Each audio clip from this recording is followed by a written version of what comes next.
નમસ્કાર, આપ જોઈ રહ્યા છો નેશન પ્લસ ન્યૂઝ. હું છું આપની સાથે હિરલ પંડ્યા.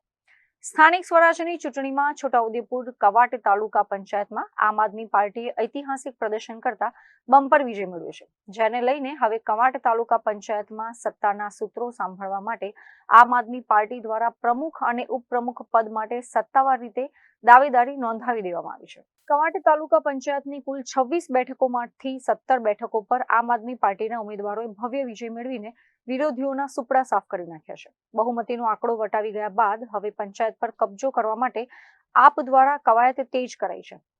કવાંટ તાલુકા પંચાયતના પ્રમુખ તરીકે તેજલ દિનેશભાઈ રાઠવા અને ઉપપ્રમુખ તરીકે શૈલેષ દામાભાઈ ભીલે પોતાની ઉમેદવારી પત્રો સત્તાવાર રીતે રજૂ કર્યા છે.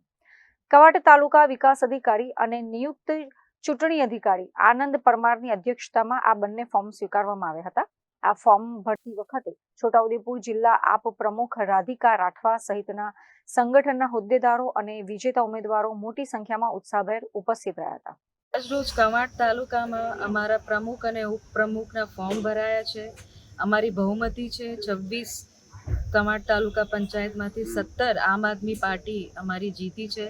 તો અમને ખાતરી છે અને અમને કોન્ફિડન્સ પણ છે કે અમારી આમ આદમી પાર્ટીની બોડી કાલે 23 તારીખે બેસવાની છે અને અમને ખૂબ ઉત્સાહ છે.